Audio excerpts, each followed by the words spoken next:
નમસ્કાર વિદ્યાર્થી મિત્રો, આંકડાશાસ્ત્ર ભાગ 1 ધોરણ 12 એમાં આપણે ત્રીજા પ્રકરણ સુરેખ નિયત સંબંધની વાત કરીએ છીએ। અગાઉ આપણે બે રીતો જોઈ હતી।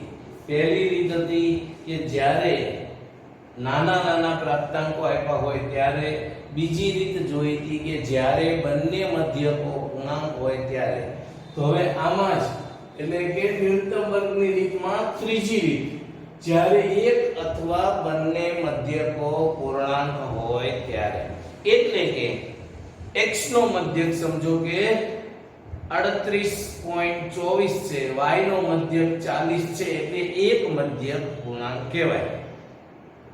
અથવા બંને મધ્યકો પૂર્ણાંક હોય કે x નો મધ્યક છે 120 અને y નો મધ્યક છે 80, તો આ બંને મધ્યક પૂર્ણાંક કહેવાય। ત્યારે આ રીત આવશે નહીં, બરોબર। બંને મધ્યક પૂર્ણાંક, બંને અપૂર્ણાંક હોય એટલે કે 120 પોઈન્ટ x નો મધ્યક છે 120.24, y નો મધ્યક છે 80.37, તો આવું હોય ત્યારે તમારે આ રીતનો ઉપયોગ કરવાનો છે। એટલે કે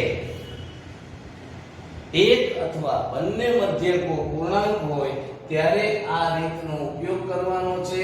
તો અહીંયા ત્રણ સ્ટેપમાં દાખલો ગણવાનો હોય તો પહેલું સ્ટેપ છે, આને આ રીતને ટૂંકી રીત અથવા ધારેલા મધ્યકની રીત પણ કહેવામાં આવે છે।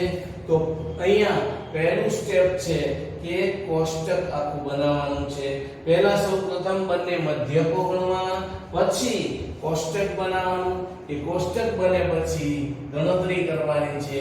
એટલે કે b બરાબર, એટલે કે dyx બરાબર n sigma uv minus sigma u sigma v, અંશ જુઓ તો આપણે સહસંબંધ વાળું છે, અને છેદમાં જે બીજું વર્ગમૂળ હતું એ નીકળી જાય છે, અને પહેલા વર્ગમૂળમાંથી વર્ગમૂળ નીકળી જાય એનું એક સૂત્ર છે। તો અહીંયા dyx અથવા b બરાબર n sigma uv minus sigma u sigma v, અને છેદમાં n sigma u square minus sigma u નો હોલ સ્ક્વેર। તો હવે અહીંયા પછી a શોધવાનો છે, તો એનું સૂત્ર છે y બાર માઈનસ b x બાર। તો હવે નિયત સંબંધ રેખા ત્રીજું સ્ટેપ છે, તો નિયત સંબંધ રેખા છે y કેપ બરાબર a પ્લસ bx। તો હવે સ્વાધ્યાયનો દાખલા નંબર 1, સ્વાધ્યાય 3.2 દાખલા નંબર 1 ટેક્સ્ટ બુકમાં છે કે y ની જે માહિતી આપી છે એમાં એવું કીધું છે ખાતરનો વપરાશ અને કપાસ, ખાતરનો વપરાશ 10 કિલોગ્રામમાં આપ્યો છે, અને કપાસનો પાક હેક્ટર દીઠ ઉત્પાદન આપ્યું છે ક્વિન્ટલમાં। એ માહિતી પરથી તમને એવું કીધું છે કે y ની x પરની રેખા મેળવો, એટલે કે આ y ની x પરની રેખા મેળવવાની છે, અને ખાતરનો વપરાશ 300 કિલોગ્રામ થયો હોય તો હેક્ટર દીઠ કપાસના પાકનું અનુમાન મેળવો। હવે જો 300 કિલો આપણે ખાતરનો વપરાશ કરીએ તો ઉત્પાદન કપાસનું હેક્ટર દીઠ કેટલું થશે એનો અંદાજ મેળવવાનો છે।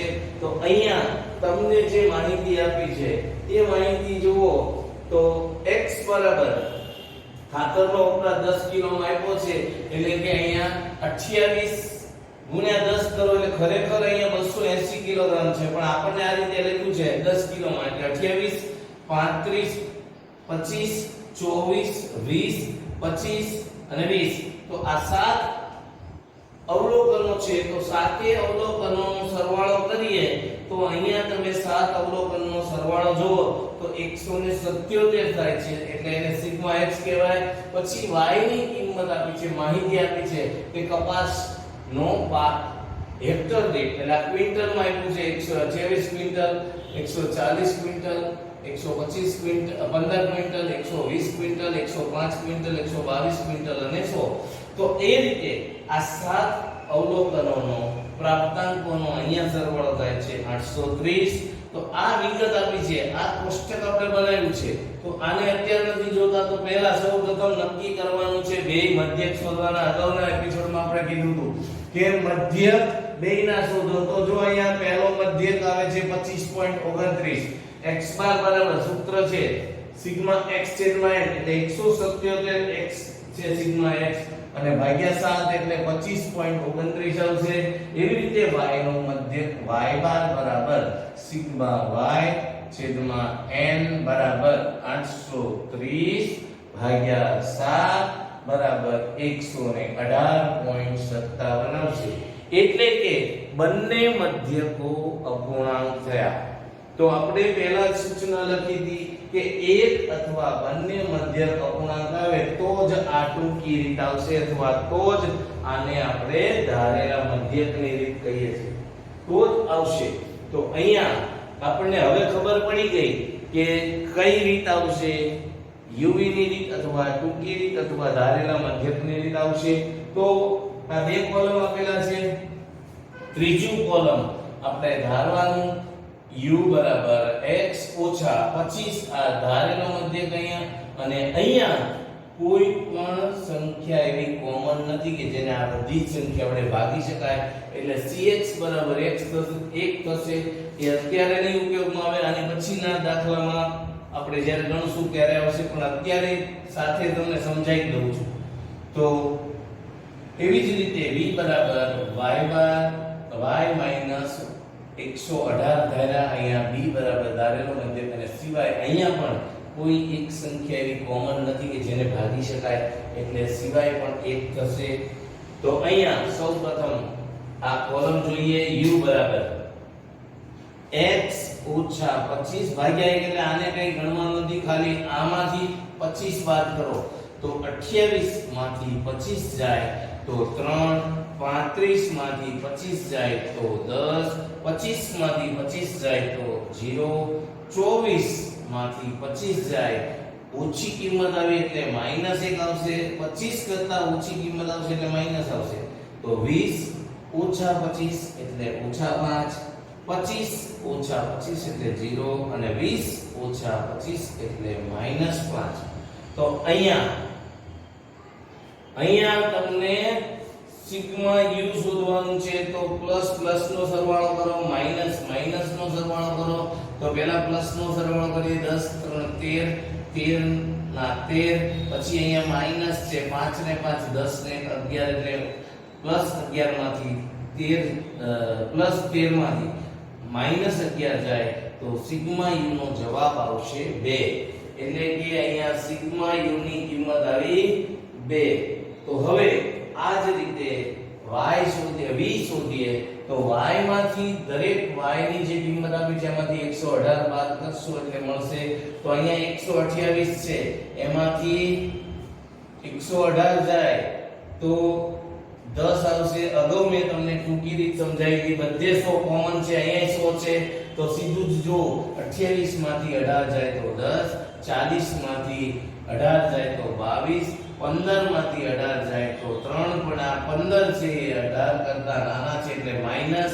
20 માંથી 18 જાય તો 2 5 માંથી 18 ન જાય એટલે 18 માંથી 5 જાય તો 13 પણ માઈનસ આવશે અને 22 માંથી 18 જાય તો 4 100 એટલે કે 0 માંથી 18 જાય તો -18 આ રીતે પણ તમે ટૂંકી ગણતરી થાય ગણી શકો એટલે આપણે દરેક વખતે 100 કે આવી મોટી સંખ્યા હોય એ લખવાની જરૂર રહેતી નથી તો હવે અહીંયા પણ જુઓ પ્લસ પ્લસ માઈનસ માઈનસ તો 22 10 32 2 34 4 38 પ્લસ 38 થાય છે અને માઈનસ થાય છે 3 ને 10 13 ને 3 16 16 ને 10 26 26 ને 8 34 એટલે ટોટલ -34 થાય છે અને પ્લસ થાય છે 38 એટલે મોટામાંથી છોટું બાદ કરો 38 માંથી 34 જાય તો સિગ્મા v બરાબર 4 આવશે પ્લસ 4 આવશે હવે uv નું કોલમ છે આ uv ના કોલમમાં અગાઉ આપણે જોયું હતું એ જ છે એટલે એમાં કોઈ ચર્ચાની બહુ જરૂર નથી u નો અને v નો ગુણાકાર તો 3 ગુણ્યા 10 એટલે 30 10 ગુણ્યા 22 એટલે 220 0 ગુણ્યા કોઈ પણ સંખ્યા હોય એટલે જવાબ 0 જ આવશે પછી માઈનસ અને પ્લસ હોય એક માઈનસ એટલે માઈનસ આવે તો 1 ગુણ્યા 2 એટલે 2 5 ગુણ્યા 13 એટલે 65, પણ બે માઈનસ છે એટલે પ્લસ, પછી પાછું 0 ગુણ્યા કોઈ પણ સંખ્યા હોય એટલે 0 જ આવે, 5 ગુણ્યા 18 પણ બે માઈનસ એટલે પાછા પ્લસ, એટલે 18 પંચા 90. તો આ જ રીતે તમે સરવાળો કરો પ્લસ પ્લસ નો, જો માઈનસ 2 છે એટલે માઈનસ 2 મૂકી દો, તો પ્લસ નો સરવાળો કરીએ તો 5, પછી 3 ને 2 5 ને 6 11 ને 9 20 ની 0 વધી 2 2 ને 2 4 એટલે કે 405 થાય છે. એમાંથી 2 બાદ કરો એટલે સિગ્મા યુવી આવશે 403. હવે u સ્ક્વેર આ કોલમ પણ આપણે જોયેલું છે, તો u નો વર્ગ કરવાનો છે. અહીંયા ત્રીજું કોલમ u નું છે એનો વર્ગ આવશે. વર્ગ કોઈ દિવસ માઈનસ નહીં આવે અને 0 હોય એટલે એનો વર્ગ 0 જ આવશે. આ ધ્યાન રાખવાનું. 3 નો વર્ગ 9, 10 નો વર્ગ 100, 0 નો વર્ગ 00, 1 નો વર્ગ 1, 5 નો વર્ગ 25, 0 નો વર્ગ 20, 5 નો વર્ગ 25, એટલે ટોટલ કરો તો આ ટોટલ કરીએ તો 9 ને 10 ને 5 15 ને 5 20 ની 0 વધી 2 2 ને 2 4 ને 2 6 ની 6 ના 6 1 ના 1 એટલે 160 આવે છે. સિગ્મા u સ્ક્વેર 160 આવશે. આટલી ગણતરી થાય એટલે તમને 2 માર્ક રમતા રમતા મળી જાય. આ કોષ્ટકના 2 માર્ક છે. 5 માર્કનો દાખલો છે. મોટા ભાગે કા સહસંબંધાંકમાં કે આ નિયત સંબંધમાં આ પૂછાશે જ, એટલે આટલું કોલમ આવડે તોય તમારે 2 માર્ક આવે. 2 મધ્યક ગણો. હવે y નો x પરનો નિયત સંબંધાંક, જેને આપણે b વડે દર્શાવીએ છીએ અથવા એને byx પણ કહીએ છીએ, તો સૂત્ર ટૂંકી રીતનું છે એ આવશે n sigma uv minus sigma u કૌંસમાં બીજા કૌંસમાં સિગ્મા v, એટલે આ બે જુદું છે, ખાસ ધ્યાન રાખો, છેદમાં n સિગ્મા u નો સ્ક્વેર માઈનસ સિગ્મા u નો વર્ગ સ્ક્વેર અથવા સિગ્મા u નો વર્ગ. તો અહીંયા બે વસ્તુ અલગ છે, ધ્યાન રાખજો. તો n બરાબર 7 અવલોકનોની જોડ આપી છે 7, અને સિગ્મા uv જે અહીંયા 403 આવ્યા હતા એ બેનો ગુણાકાર થશે, માઈનસ આ સિગ્મા u જે અહીંયા 2 આવ્યા હતા, સિગ્મા v જે 4 આવ્યા છે એ, અને છેદમાં n બરાબર 7 અને સિગ્મા u સ્ક્વેર જે છેલ્લું કોલમ છે એ આપણે 160 આવ્યું એ માઈનસ પછી આ 2 નો વર્ગ આ u નો વર્ગ આવશે. તો હવે અહીંયા 7 ગુણ્યા 403 એટલે કે 2821 આવશે, અને આ બે નો ગુણાકાર બાદ કરવાનો છે એમાંથી, એટલે 4 દુ 8, પછી 160 ગુણ્યા 7 એટલે કે 1120 થશે, અને આ બે નો વર્ગ છે 4 બાદ થશે. 2821 માંથી 8 બાદ કરો એટલે 2813 આવશે. 1120 માંથી 4 જાય તો 1116, એટલે કે b ની કિંમત અહીંયા 2813 ભાગ્યા 1116 કરશો એટલે જવાબ આવશે તમારો 2.52, જે b ની કિંમત થઈ અથવા byx પણ કહેવામાં આવે છે. તો અહીંયા b ની કિંમત આવી ગઈ 2.52. હવે આ કિંમત આવી પછી y નો x પરનો a, એટલે કે a ની કિંમત શોધવાની છે. તો અહીંયા a બરાબર છે y બાર માઈનસ b x બાર.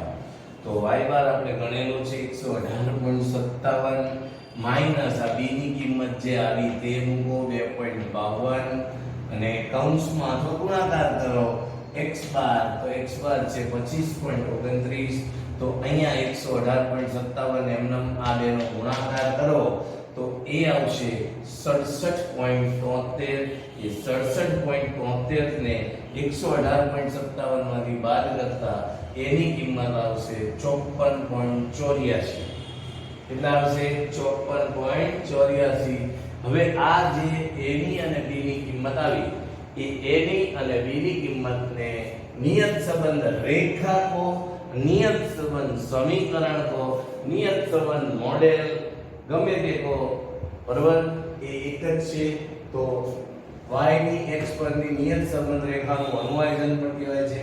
તો એને આપણે લખીશું y કેપ બરાબર a વત્તા bx.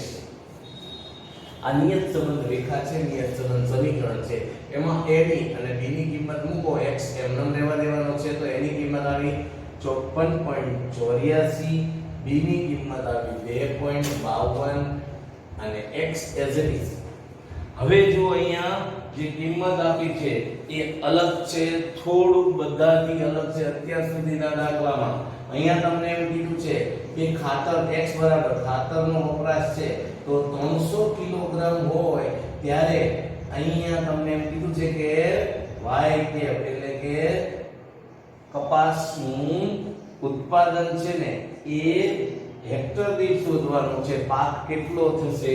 તો એક વસ્તુ અહીંયા ધ્યાન રાખવું કે અહીંયા 300 કિલોગ્રામ આપ્યું છે અને x માં જે માહિતી આપી છે 10 કિલોમાં છે, એટલે જો તમે અહીંયા x બરાબર 300 મૂક્યું તો તમારો જવાબ ખોટો પડશે. એટલે એને આપણે ફેરવવું પડશે 10 કિલોગ્રામમાં. એટલે x બરાબર 300 કિલો આપ્યું છે, જ્યારે રકમમાં ખાતરનો વપરાશ 10 કિલોગ્રામમાં છે, એટલે આપણે એ 10 કિલોમાં ફેરવવું હોય તો x બરાબર 300 ભાગ્યા 10 એટલે કે 30 આવશે. એટલે અહીંયા x બરાબર 30 લેવાશે અને જો x બરાબર 30 લેશો એટલે જવાબમાં ક્યાંય કોઈ ભૂલ પડે નહીં. તો અહીંયા y કેપ બરાબર a bx, a ની કિંમત 54.84, b ની કિંમત 2.52, x ની જગ્યાએ હવે 30 મૂકવાનું છે તો x ની કિંમત 30 મૂકો એટલે 54.84 વત્તા આ 2.52 ગુણ્યા 30 કરો એટલે કે 75.6 અથવા 60 આવશે. એ 54.84 માં ઉમેરો એટલે કે y કેપ બરાબર 130.44 ક્વિન્ટલ આવશે. એટલે અહીંયા આના ઉપરથી એમ કહી શકાય કે જ્યારે ખાતરનો વપરાશ 300 કિલોગ્રામ હોય ત્યારે કપાસનો પાકનું ઉત્પાદન 130.44 ક્વિન્ટલ થશે. આ વાક્ય ખાસ લખવાનું છે, આ નહીં લખ્યું હોય તો આપણે આ અંદાજ પૂછ્યો છે. જો આ ન લખ્યું હોય તો અડધો માર્ક કપાશે. આ અંદાજ છે. હવે આવા જ બે દાખલા છે, હોમવર્ક તમારે કરવાનું છે. ઉદાહરણ નંબર 4 અને સ્વાધ્યાય 3.2 માં દાખલા નંબર 2 છે. આ બે દાખલા છે એ લગભગ આવા છે સેમ, એટલે એમાં રકમમાં ફેરફાર હોય અને n બરાબર બદલાઈ જશે, બાકી બીજો કોઈ ફેરફાર ન હોય. આ જ રીતે ગણશો એટલે કોઈ તકલીફ નહીં પડે. બે દાખલાની પ્રેક્ટિસ કરો. આ દાખલો પણ જાતે ગણવાનો. અને જો તમે અહીંયા ધ્યાન રાખો કે તમે ધારવામાં પણ જુદું ધારીને પણ ગણી શકો. અહીંયા 25 લખ્યા એના બદલે તમારે આમાં 20 બે વાર છે તો 20 ધારવા હોય તો ધારી શકાય. એવી જ રીતે અહીંયા 118 ની જગ્યાએ 115 ધારો, 120 ધારો, જે ધારો એ ધારી શકાય. પણ ઘણા એમ કહે છે કે સૌથી નાની રકમ ધારવાની. તો એવું નહીં કરવાનું. જેટલી રકમ તમે નાની ધારશો એટલી આ કિંમતો મોટી આવે, ગુણાકાર ને મોટું આવશે. બાકી જવાબ તો આવી જાય છે. એટલે ખાસ એ ધ્યાન રાખો. ફરીથી આ દાખલામાં 3 સ્ટેપમાં દાખલો થાય, આમ 4 સ્ટેપ થાય. તો પહેલું સ્ટેપ છે, પહેલા આ કોષ્ટક બનાવો. કોષ્ટકમાં બે મધ્યક શોધો એટલે તમને ખબર પડશે કઈ રીત આવશે. અહીંયા આપણને ખબર જ છે કે u ની રીત આવશે, પણ આપણે મધ્યક ગણીએ એના પરથી ખબર પડશે. અને અહીંયા ફરજિયાત મધ્યક ગણવાનો છે કારણ કે એનો ઉપયોગ એના સૂત્રમાં આવે છે. ખાસ ધ્યાન આપો. એટલે અહીંયા મધ્યક તો ગણવાના જ છે, એટલે પહેલા ગણિત નાખવાના એટલે આપણને ખ્યાલ આવશે. પછી આ કોષ્ટક તૈયાર થાય પછી y નો x પરનો નિયત સંબંધ જેને b અથવા vyx કહીએ છીએ, અને પછી એની કિંમત આવે પછી y નો x પરનો a એટલે કે એની કિંમત આવશે. પછી આટલું થઈ જાય પછી y ની x પરની નિયત સંબંધ રેખા, જે આપણો મુખ્ય સવાલ. આ તો આવશે જ, આ ગણતરી ફરજિયાત આવે છે, અહીં સુધી જ આવે ઘણી વખત એવું બને. તો આ ગણતરી 5 માર્કમાં ઘણીવાર આટલું જ પૂછાય. પણ જો આ પૂછાય તો આમાં 1 માર્ક આનો હોય, અડધો માર્ક હોય, એટલે આ 4.5 માર્કનું થઈ જાય. પણ આપણે મોટા ભાગે એક આ અથવા આના પછીનો એક સ્ટેપ છે અંદાજીકરણની ત્રુટિ e, એ પણ પૂછાય છે. આગળના આપણે પહેલા દાખલામાં જોયું હતું, તો હવે પછીના દાખલામાં એ પણ આપણે જોઈશું. તો તો હવે આ સ્ટેપ પૂરું થાય પછી આ સ્ટેપ પૂર્ણ ખાસ ધ્યાન રાખો. અહીંયા હજી ફરીથી એકવાર સમજાવી દઉં કે x બરાબર 300 કિલો આપ્યું છે, જ્યારે અહીંયા જે રકમ આપી છે એમાં 10 કિલોગ્રામમાં છે, એટલે અહીંયા તમે આ સમીકરણમાં x ની જગ્યાએ 300 મૂકશો તો જવાબ બદલાઈ જશે, પણ તમારે 30 મૂકવાના છે કારણ કે અહીંયા 10 કિલોગ્રામમાં આપ્યું છે, એટલે 30 મૂકો એટલે તમારો જવાબ આવશે. એટલે કે જ્યારે ખાતરનો વપરાશ 300 કિલો થશે ત્યારે કપાસના પાકનું અંદાજિત ઉત્પાદન 130.44 ક્વિન્ટલ થશે. આ રીતે તમારો જવાબ આવશે.